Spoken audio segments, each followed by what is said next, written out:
Jérusalem, la ville sainte. Une ville de sages érudits. Sur le versant est de la ville, le quartier de Har Nof. Dans ce quartier, vivent côte à côte des étudiants de la Torah qui ont fait de l'étude de leur métier. Des salariés qui luttent pour leur subsistance et qui eux aussi ont grandi dans le judaïsme et la Torah.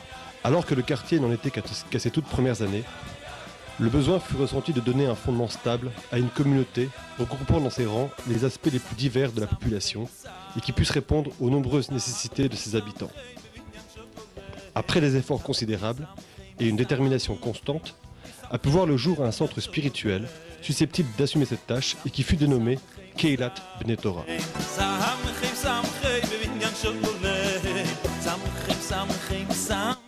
Les premiers pas de la communauté se firent avec un petit groupe. Comme le dit le proverbe, qui peut le plus, peut le moins. Une pierre angulaire qui se préoccupait de tous les habitants du quartier. Les hommes de Torah, mais aussi des hommes de tous les horizons professionnels, qui avaient fait de cet endroit leur lieu d'étude à leurs heures de liberté. Et qui vinrent ici épancher leur cœur le Shabbat et les jours de fête, mais aussi tous les autres jours de la semaine.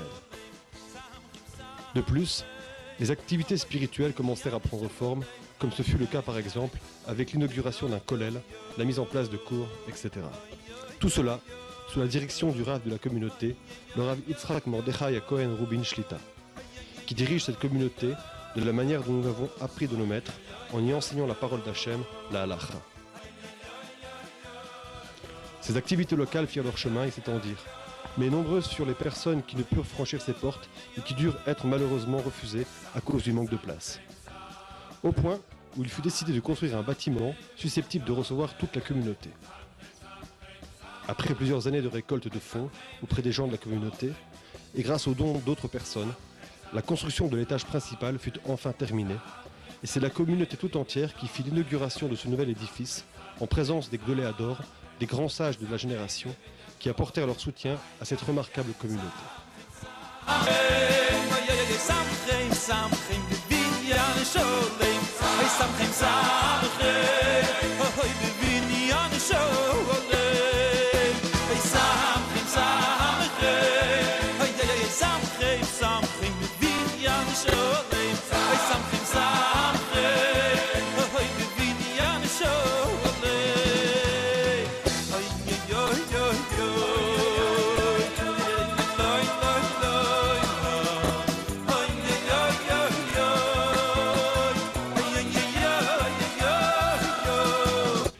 Cette cérémonie rassembla tous les habitants du quartier et elle fut accompagnée de l'inauguration d'un Sefer Torah dans les plus grands apparats.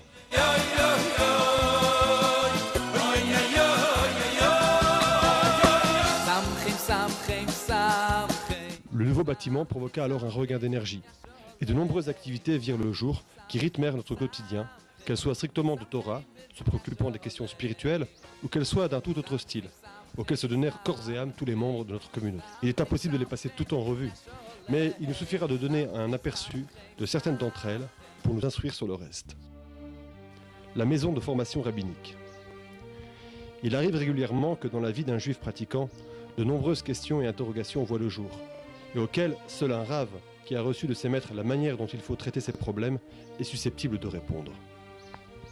Le rave de la communauté, le Rav Rubin Shlita, fut déclaré apte à trancher la loi par les grands sages de la génération, et c'est d'eux qu'il a pris cette procédure, telle qu'elle fut transmise de génération en génération, de maître à élève. Et c'est ainsi que vit le jour dans notre communauté une maison de formation rabbinique sous la tutelle du Rav, et où le public se rend tous les jours pour y trouver les réponses à ses interrogations, en particulier pendant la période des fêtes où les questions se multiplient. Cette maison de formation rabbinique est tenue par des érudits qui tous reçurent l'approbation du Rav. De la même manière, dans le but d'élargir le développement de la loi au sein du peuple d'Israël, de nombreux Talmidei Chachamim intéressés à diffuser le judaïsme en Israël ou à l'étranger se tournent vers la maison de formation rabbinique où ils se perfectionnent et où ils apprennent de la bouche d'un Rav de la communauté la manière à suivre en matière de juridiction et qui aujourd'hui ont un poste de rabbin à travers le monde, comme c'est le cas par exemple du Rav Shmuel Meloul, Dayan de Marseille, l'une des nombreuses personnalités qui se rapprochèrent du Rav. Nous avons une Kehila, nous avons une communauté qui est accueillante, qui est chaleureuse et qui est riche. Et tout cela, Baruch Hashem, est sous la direction de notre Rav, d'un grand Talmid Chacham, qu'est le Rav Yitzhak Rubin Shlita. qui est aujourd'hui un des grands décisionnaires, on va dire, au niveau des Bachur Yeshivot, au niveau des Bnei Torah, qui enseigne les halachot dans tous les domaines, qui est connu d'abord par ses œuvres, par ses ouvrages qui sont très célèbres. Nous avons le Mar'eh Cohen, le Sefer Mar'eh Cohen sur les lois de la pureté familiale, qui est devenu un livre fondamental, un livre de base pour tous ceux qui étudient ce genre de choses. Nous avons aussi aujourd'hui le livre Orchot Shabbat, qui est sur la halachot de Shabbat, et que tout le monde aujourd'hui dans ce domaine qui étudie les Orchot Shabbat a affaire à ce genre de référence dans ce livre. Et Baruch Hashem, le Rav Rubin, il est aussi connu par ses cours extraordinaires qu'il dispense à travers toute la ville, mais principalement dans le lieu même où nous nous trouvons. En troisième plan, et on va dire que c'est un point non négligeable de son activité, il y a des dizaines, voire des centaines de gens qui sont passés par son expérience, par son enseignement, qu'il forme et qu'il apprend quelle manière répondre aux questions de l'Akha, et dont j'en fais partie, j'ai eu le mérite d'en faire partie, Baruch Hashem, dans les années précédentes. Comment répondre aux questions de pureté familiale, comment répondre aux questions de Shabbat, aux questions de Yom Kippour, la veille des fêtes ici, la veille de Yom Kippour, la veille de Pessah, la veille de Sukkot. Nous avons des centaines de gens qui font l'accueil ici pour lui poser des questions. Et toutes ces activités sont dirigées directement par le Rav Rubin. Et donc évidemment, nous ne pouvons qu'encourager les gens à renforcer par leur présence, par leurs moyens, par leur support, ce complexe de Torah qui est si riche et si important à Jérusalem. Cette communauté, la communauté des Bnei Torah, tel est son nom, car dans la vie d'un vrai juif, il n'y a qu'un seul fil conducteur, la Sainte Torah. Cette communauté est très variée. Certains de ses membres ont sanctifié toute leur vie à l'étude de la Torah dans des kolélim, des yeshivot, où l'on apprend à devenir rabbin. Et d'autres ont fait le choix d'une profession et reconnaissent tout aussi bien l'importance de fixer des heures pour l'étude de la Torah. Tout au long de la journée, la maison d'études est remplie d'élèves qui étudient la Torah comme Avrechim, et la communauté elle-même fait tout ce qui est en son pouvoir pour répondre aux exigences et aux besoins de chacun. C'est ainsi que fut inaugurée une bibliothèque mettant régulièrement à jour son fonds avec les toutes dernières parutions et qui fit l'acquisition il y a peu d'un complexe informatique comprenant tout ce qui se fait en matière de judaïsme et contenant la plus grande collection qui soit d'ouvrages de Torah auxquels les étudiants se réfèrent régulièrement. Mais c'est aussi de l'aspect matériel que se préoccupe la communauté. Boissons chaudes et froides est à la disposition des étudiants à toute heure de la journée. Et quand vient le soir, quand se termine une longue journée de labeur, les travailleurs se rendent en groupe à la maison d'études pour divers ateliers de recherche. Certains assistent à un cours de Daf Yomi présenté par un enseignant qualifié et, ajoutant une page après l'autre, s'apprêtent bientôt à terminer le chasse tout entier. D'autres étudient seuls ou en ravruta selon leur volonté. D'autres encore préfèrent s'attarder sur les passages qui ont trait à la halacha, la loi juive, étudiant un seul sujet, plus en profondeur, et faisant ainsi partie des élèves de la yeshiva à Erev de la communauté. Ces cours du soir sont un des rares endroits de la communauté des Bnei Torah où les Avrechim étudient ensemble avec des gens qui passent la majorité de leur temps au travail, des points fondamentaux de la loi juive et de l'éthique, assistant à des cours sur des sujets enseignés par le Rav de la communauté, par d'autres rabbanim invités ou encore par des intervenants extérieurs. Ce phénomène est le fait de personnes qui se sont donné corps et âme pour sauver leur temps libre et pour grandir en Torah par le biais des différentes structures offertes à la synagogue. Il montre bien le but fondamental de la communauté des Bnei Torah, à être une véritable maison pour tout celui qui désire se remplir de Torah en fonction de son potentiel. Professeur Steiner, grand cardiologue à l'hôpital Shaare Tzedek, l'un des étudiants de ces cours.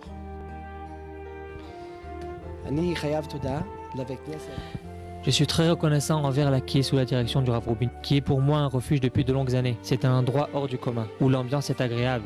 C'est un endroit qui met à la disposition du public tout ce qui me donne la possibilité, et surtout l'envie, après de longues journées pleines d'activités et de préoccupations, de venir étudier. Bien sûr, la place des femmes de la communauté n'est pas laissée pour compte. Et c'est régulièrement que leur sont proposées des conférences où des intervenants et des rabbanim font des exposés, en fonction du moment, sur les questions de l'éducation, sur le moussar ou la foi juive. Il s'agit de soirées qui sont une véritable nourriture spirituelle pour des femmes qui toute la journée se préoccupent de l'éducation de nos enfants ou du soutien financier du foyer familial. Et c'est bien entendu de la génération à venir, des enfants, que se préoccupe en particulier la communauté. Ainsi, fréquemment, ont lieu des activités qui leur sont adressées tout particulièrement. Car il ne fait aucun doute que la perpétuité du peuple juif est dépendante de la transmission de la Torah à la génération à venir. Les Shabbatot et les jours de fête, disent nos sages, n'ont été donnés que pour s'y préoccuper de la Torah. Et cela fait déjà de nombreuses années que pendant les jours de Chol HaMoed, des rabbanim venant de tous les horizons, des Rosh Yeshiva, Litaïm, Sfaradim, des Admourim, des directeurs spirituels, viennent donner des cours ou faire des exposés au sujet de la fête, que ce soit en halacha, en Haggadah ou en Moussar. Ils viennent ainsi offrir au jour de fête leur vitalité spirituelle. Mais tout cela, c'est sans parler des cours offerts de manière régulière par le Rav, les Shabbatot et les jours de fête, et qui sont véritablement le centre de gravité de tous les membres de la communauté.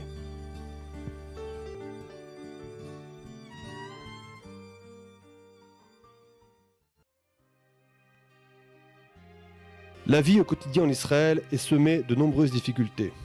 Et certaines familles se retrouvent dans des situations financières très délicates et parfois même en viennent à manquer du strict nécessaire. Ainsi, c'est aussi pour répondre à de telles exigences que la communauté se mobilise de diverses manières. La salle des fêtes, par exemple, fut inaugurée dans les sous-sols du bâtiment de la communauté afin de permettre à tous ses membres et à tous ceux qui en expriment le besoin d'y organiser des fêtes familiales ou tout autre type d'événement. La salle comprend tout ce qui est nécessaire et sa cuisine équipée est à la disposition des organisateurs. L'utilisation de cette salle est allouée en contrepartie d'une modique participation financière, ce qui allège énormément les dépenses de la famille en de telles occasions. Il fut aussi fondé un service gratuit de prêt, le Gmar, qui se tient à la disposition des amis de la communauté à toute occasion où cela s'avère nécessaire. Il s'agit de prêts financiers sans intérêt, avec des possibilités de remboursement très commodes. Distribution de denrées alimentaires aux nécessiteux. Les amis de la communauté ont pris en charge une association de distribution de fruits et légumes. Et plusieurs fois par semaine, les enfants du quartier s'associent aux activités de l'association afin d'apporter un peu de lumière dans les foyers et d'alléger le poids d'un quotidien parfois oppressant. Le Rav Nathan Sasson, membre de la communauté, un avraire qui étudie toute la journée de la Torah sans relâche et qui, quand il en a l'occasion, supervise les activités de l'association. Toute cette activité que vous voyez, c'est grâce à une et unique personne, le Rav Rubin Shlita, Rav de Kvilat Bnei Torah à Arnov, tout en étant toujours très occupé, que ce soit au public ou à l'individu. Il trouve toujours du temps à consacrer pour les habitants d'Arnov, que ce soit au niveau spirituel ou au niveau matériel, ainsi que cette distribution de fruits et légumes destinés à 300 familles, qui leur permet de combler le manque. Tout cela est grâce au Rav Rubin. Et c'est notre fierté qu'on ait le mérite d'avoir un tel Rav qui nous conseille, nous dirige et nous encourage toujours à aider les autres.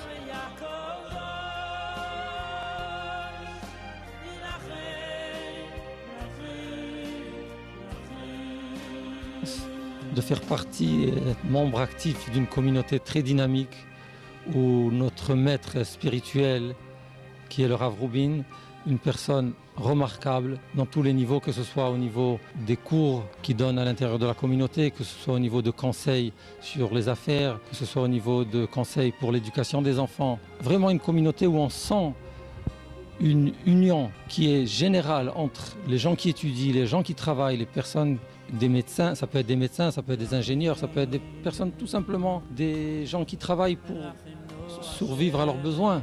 Et voir un Rav que pour lui, tout le monde est la même chose, tout le monde est pareil. Là où il peut être pour rendre service, il est là. Ce n'est pas une communauté où vous pouvez penser comme toutes les communautés qui existent. C'est une communauté où on sent vraiment le besoin de s'agrandir, vu la demande intensive que nous avons à chaque instant pour des nouveaux fidèles qui veulent venir s'installer. Nous avions un Beth Knesset, mais était énormément petit par rapport à la demande, par rapport aux activités qui sont données dans cette communauté. Que ce soit du chesed, que ce soit aider les gens nécessiteux. Je sens pour moi en tout cas que c'est un mérite exceptionnel que j'ai. Je suis persuadé que tout celui qui fait partie de cette mitzvah, que tout celui qui peut aider à un développement d'une chose qu'il manque vraiment en Israël, parce que malheureusement le temps, l'activité de tous les jours, les responsabilités que chacun d'entre nous a tous les jours, donc ça nous donne malheureusement comment je peux dire, on est un peu indifférent de tout ce qui se passe autour de nous. Et avoir un maître qui nous unit ensemble et qui essaye de faire une homogénéité entre tous les fidèles, vraiment je pense que c'est quelque chose qui manque, c'est quelque chose dont nous avons besoin, c'est quelque chose d'exceptionnel. Et bien sûr, tout celui qui participera à la mitzvah de ce développement, je peux souhaiter qu'il ait Hatzlacha dans tout ce qu'il entreprend et qu'il soit associé à toutes nos activités. Nombreux sont ceux qui, assistant à ces activités, se demandent en quoi une communauté de Torah peut-elle avoir affaire avec des actes de générosité comme cela. Pourtant, nous connaissons tous les paroles de nos sages. Le préambule et l'aboutissement de la Torah, c'est la générosité. Et cette communauté, qui est une communauté d'hommes de Torah, pris l'initiative, en plus de se soucier des besoins spirituels du peuple juif, de répondre aussi à ses attentes matérielles. Comme il est dit, ils sont nombreux les besoins de ton peuple. Et si nous avons le mérite de faire pénétrer un peu de lumière dans les maisons, de donner un peu de joie aux enfants et aux parents qui pourront à leur tour faire plaisir à leurs enfants, Dayemi, c'est déjà beaucoup.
Beis David Meshlichecho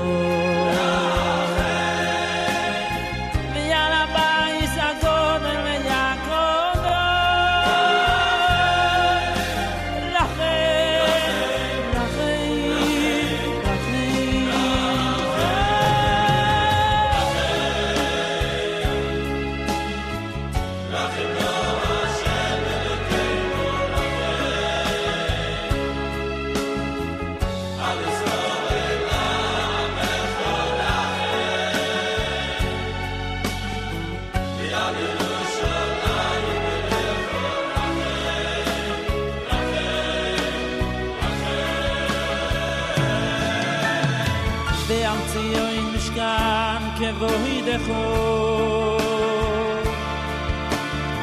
V'yal malchus beis David Meshlichecho